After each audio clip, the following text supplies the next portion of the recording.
So what's the problem with in vivo diagnosis? Why are we still sending all of our polyps off to histology? And that is what is happening across the world at the moment. We've demonstrated in expert hands in vivo diagnosis is possible. You can certainly make a very accurate diagnosis, set rescope intervals safely, and give patients very good management. The problem is the operative word there, in expert hands. There has been a study published recently which suggests that when you take image enhancement and put it in the hands of non-specialist endoscopists, your accuracy drops and your ability to set rescope intervals to the accuracy required by the PIVI statement is just simply not there. And just highlight the data here, we found that the agreement was available intervals was only about 80%, with only 25% of endoscopists hitting the 90% threshold. So, whilst we can say that in expert hands you can set rescope intervals, what we don't know how is you can translate that out of expert centres.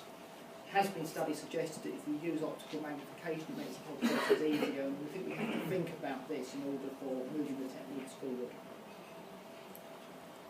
So where are we going to move towards?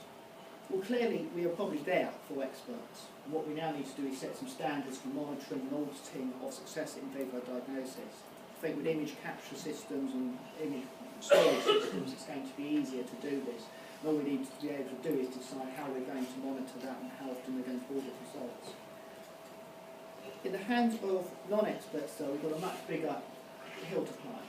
And I think what we need to think about is how we train in vivo diagnosis, how we set standards for independence, how we assess those, and how we monitor the performance in this population. I think as we heard earlier, we've made great strides in improving the quality of endoscopy over the last 10 years by setting standards for cecal intubation rate and follow-up detection rate. So we have a framework in place. What we have to now do is build on that in order to bring everybody up to the game for in vivo diagnosis.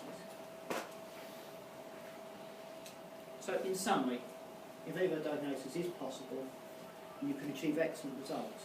If you use dye spray you can get good results with some of the older endoscopes, whereas I think if you want to use electronic imaging, image-enhanced endoscopy, you will require high-resolution endoscope. Very high-resolution colonoscopes may, however, make the image enhancement technology unnecessary, and I think probably don't optical magnification of these technologies.